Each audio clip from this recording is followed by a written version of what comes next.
Jadi ruh tadi hidup karena hayat Allah.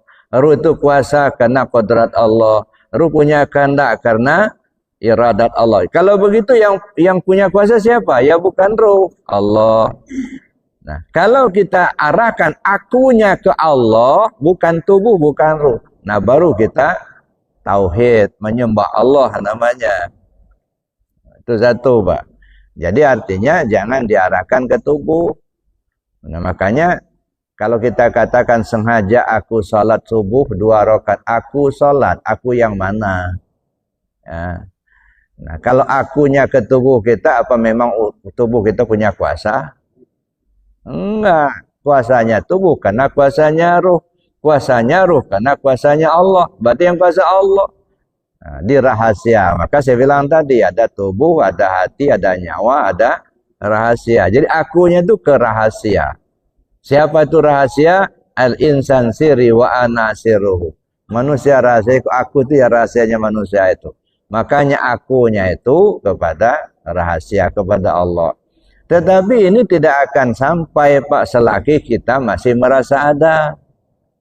Ya. Kalau Bapak masih merasa ada, masih punya kuasa, maka tidak akan sampai kepada akunya ke rahasia. Karena tertutup dengan akuan kita. Maka istilah saya, asin itu tidak akan pernah masuk kepada ikan yang masih hidup. Ya. Asin baru bisa masuk kalau ikannya mati. Baru asinnya masuk. Artinya apa? Baru kita merasakan adanya Allah setelah kita menghilangkan keakuan diri kita.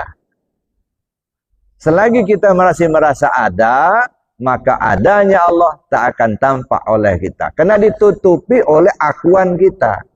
Maka disebutlah tadi, ya, salah satu syarat sahnya sholat itu bersih dari hadas. Kalau hadas secara syariat, kita artinya wudhu. Ya, kita bersih dari hadas, artinya dalam keadaan berwudhu. Tapi hadas dalam pengertian hakikat, bersih dari keakuan diri. Ngaku-ngaku kita yang kuasa, kita yang berilmu, kita yang sholat. Enggak nyampai, enggak itu. Tunggang-tunggi lah kita. Tapi di dalamnya syirik. Itu makanya yang saya ceritakan, si abid yang rajin ibadah, tapi toh masuk neraka. Kenapa? Kena taat aturan, tetapi di dalamnya mempersekutukan Allah. Merasa dirinya lah yang berbuat. Dirinya yang punya kuasa. Dirinya lah yang punya kehendak. Dia tidak nyerah sama Allah, enggak. Berarti syirik itu. Dua yang kuasa. Allah kuasa, dirinya kuasa. Allah tahu, dirinya yang tahu. Ditolak sama Allah. Kebaikanmu ditolak. Kenapa? Mendua. Ya. Jadi makanya antara zahir dan batin mesti sejalan, Pak. Aturan syariat kita jalankan, tetapi hakikat harus duduk di tauhid. Nah, nggak bisa kita merasa kita yang kuasa. Pakai apa kita berdiri? Kalau nggak ada ruh, ya, nggak bisa tegak. Ya, ruh itu punya siapa? Punya Allah, bukan punya kita. Nah, kita aja yang ngaku-ngaku aja.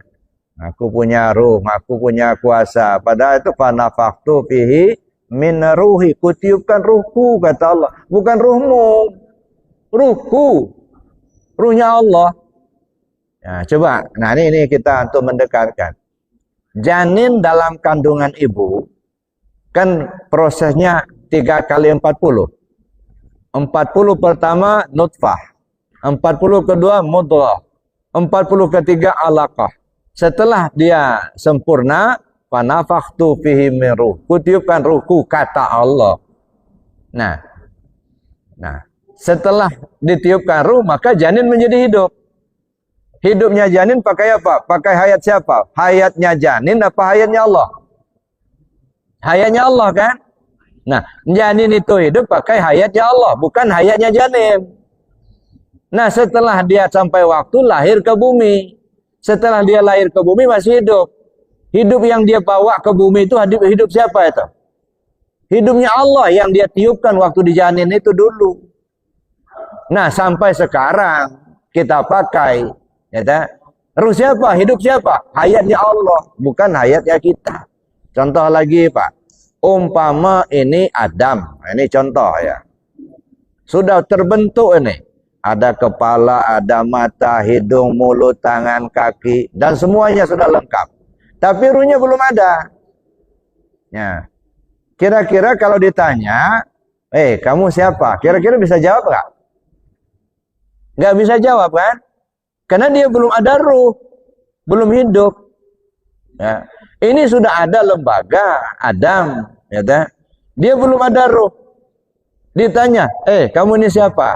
Nggak bisa jawab. Karena dia belum ada ruh, belum ada hidup. Fanafakhtu fi min ruhi, kutiupkan ruhku, kata Allah. Hidup dia. Nah, begitu dia hidup, tanya, kamu siapa? Oh, saya Adam, kata dia. Kira-kira yang ngejawab itu siapa itu? Adam apa Allah? Allah itulah yang menjawab dirinya sendiri. Gitu ya. Jadi gitu, Pak. Jadi tidak bisa kita menyatakan kita yang kuasa. Kalau ruhnya nggak ada ya sekarang aja. Kalau sudah nggak ada ruhnya lagi apa? Lebih cepat dikubur lebih bagus. Ya. Kita ini dihormati orang, Pak, karena sadar ruhnya. Kalau sudah nggak ada ruhnya lagi, kamar yang Bapak bikin bagus-bagus pakai AC, kasur empuk tempat tidur kita bikin. Begitu sudah nggak ada, kata anak-anak, jangan di dalam kamar, di luar aja. Masya Allah. Bapak beli mobil yang bagus, ya, sampai 1,5 M, gitu ya. Bagus benar. Begitu ruhnya sudah nggak ada, jangan pakai mobil itu, ambulan aja. Nggak dihargai lagi, Pak. Jadi dihargai tubuh ini kena ada ruh. Coba kalau nggak ada ruhnya semalam udah busuk. Ya, tapi kena ada ruhnya, alhamdulillah sampai umur sekian masih hidup, masih utuh, gitu ya. Walaupun dulunya cantik, sekarang udah piot-piot. Tapi nggak apa, masih hidup juga kan? Masih ada ruhnya.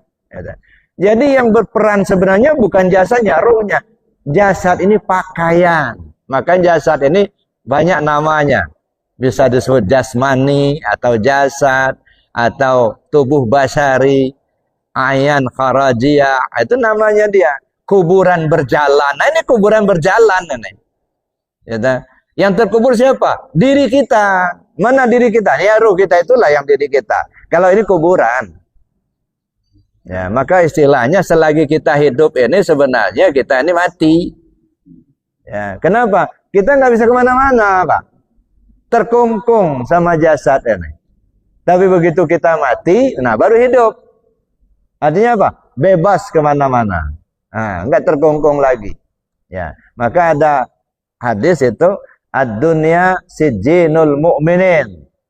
Dunia ini penjara bagi si al-mu'min. Nah, tapi orang kadang-kadang memahaminya dunia ini penjara orang-orang beriman. Bukan penjara orang-orang beriman. Ad-dunya sijinul mu'minin artinya dunia mana dunia? Jasad. Ini dunia ini. Karena ini yang zahir. Ya, penjara bagi si al-mu'min. Siapa si al-mu'min? Ruh kita itu. Jadi jasad ini penjara bagi ruh kita, gitu. Kuburan bagi ruh kita. Lagi terkubur. Maka lagi terkubur sekarang. Ini kan diisyaratkan kalau sudah dikubur apa? Ya, tanya talqin mayat, man rabbuka, siapa Tuhanmu? Siapa nabimu? Siapa imammu? Itu sudah dikubur di tanah. Jangan nunggu dikubur di tanah, Pak. Lagi terkubur sekarang. Nih tanya sekarang, tanya. Ya. Siapa Tuhanmu? Ya, nanya benar kepada diri kita sendiri. Siapa Tuhanmu? Jawab dengan lisan yang pasti. Artinya keyakinan yang benar. Allah Tuhanku. Benar nggak kau bertuhan sama Allah? Kau sudah kenal Tuhanmu itu? Kau sudah temui dia? Wa fi anfusikum afala tubsirun. Dalam dirimu kenapa kamu tak temui? Udah ditemui belum itu? Ya, makanya saya bilang kemarin jawaban kedua. Nah, kalau waktu Nabi Isra dulu ketemu Allah, at-tahiyatul mubarakatuh salawatut thayyibatulillah. Kapan diucapkan? Setelah ketemu Allah. Nah, sekarang kita praktekkan itu. Ketika kita ucap at-tahiyatul mubarakatuh salawatut thayyibatulillah, ketemu Allah enggak? Ya dah. Ataukah hanya ngulang hafalan? Kita ini baru ngulang hafalan, belum ketemu. Mesti ketemu, Pak. Ya. Apa maksud ketemu? Ketemu zat dan sifat. Zat namanya Allah, sifat namanya Muhammad. Dialog zat dan sifat. Itu di diri kita ini. Ya, dah? Jangan hanya terbayang di langit sana. Ketika kita ketemu Allah, at-tahiyatul mubarakatus salawatut thayyibatulillah. Kata siapa? Kata sifat kepada zat. Dijawab sama zat, assalamu alayka ayuhan nabiyyu wa rahmatullah wa barakatuh. Dijawab lagi sama sifat, assalamu alayna wa ala ibadillahi salihin. Jadi dialog antara zat dan sifat. Di mana? Di diri kita ini. Ya, kalau nggak ketemu, ya berarti kita ngulang hafalan aja. Insya Allah dapat pahala, Pak. Tapi nggak naik, nggak mi'raj. Sedangkan sholat itu mi'rajul mu'minin, mi'rajnya si al-mu'min. Nah, maka kalau begelimang di syariat di fikih nggak ketemu nggak, Pak? Ya, pelajarilah fikih itu jauh-jauh, lama-lama nggak akan ketemu, karena makomnya beda. Ini makom syariat dengan makom hakikat, gitu. Nah, kita ini kan berkutat jadi syariat melulu, gitu. Begitu diajak masuk tasawuf, oh bid'ah itu, gitu. Ujungnya sampai mati nggak ketemu Allah, nggak. Nanti di akhirat ketemu Allah, katanya begitu. Siapa yang nggak ketemu Allah di dunia, di akhirat nggak bakal ketemu, nggak. Siapa yang nggak kenal Allah di dunia, di akhirat nggak bakal kenal. Man kana fi hadhihi ama wa huwa fil akhirati ama wa adalla sabila. Siapa orang yang buta tentang Allah di dunia sekarang ini, di akhirat pun dia buta. Enggak kenal Allah sekarang, di sana enggak kenal. Karena Allah itu sifat baqa, Pak. Enggak berubah-ubah. Ya, bagaimana Allah sekarang, begitulah Allah di akhirat nanti, enggak berubah. Ya. Nah, makanya ya Muhammad itu sifat bagi Allah, penyata bagi Allah. Ya. Kalau tak lahir Muhammad, tak nyatalah Allah. Nyatanya Allah dengan adanya Muhammad. Itu sifat bagi Allah. Ya, makanya kita perlu kaji mana zat, mana sifat. Maka dulu saya katakan, salat itu penyaksian zat kepada sifat. Bukan tunggang-tunggiknya begini. Ya dah. Nah, tapi penyaksian zat kepada sifat, nah disitulah kita ketemu zat dan sifat. At-tahiyatul mubarakatus salawatut thayyibatulillah, kata sifat. Dijawab sama zat, assalamu alayka ayuhan nabiyyu wa rahmatullah wa barakatuh. Dijawab lagi sama sifat, assalamu alayna wa ala ibadillahi salihin. Nah, ini yang perlu dikejar, mana zat, mana sifat. Nah, makanya kajian tasawuf itu dulu yang kita pahami, ya. Jadi bukan ngaji tasawuf itu supaya akhlak kita bagus, ya itu iya, itu kan hasil. Tapi ngaji tasawuf itu artinya ilmu tasawuf, ilmu ketuhanan. Ilmu ketuhanan, ilmu kenalan diri, pengenalan diri.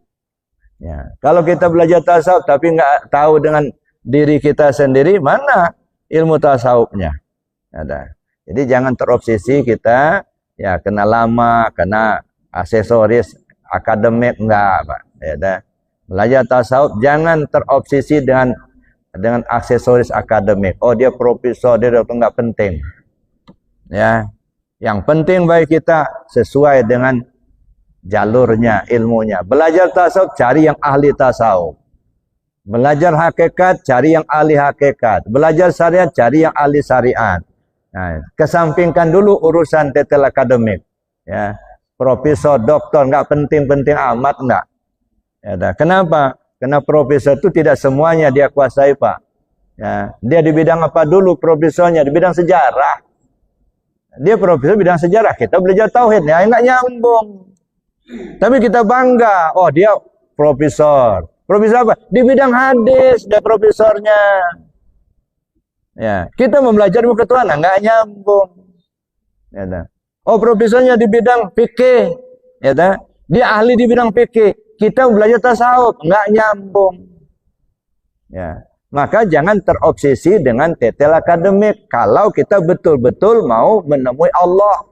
Kalau betul-betul kita mau belajar ilmu hakikat, ma'rifat, cari yang ahlinya. Walaupun dia nggak pernah kuliah gitu, nggak masalah. Gitu ya. Jadi saya kira gitu Pak ya. Jadi yang dimaksudkan itu artinya ya kembalilah kepada Allah gitu ya. Hilangkan keakuan diri kita.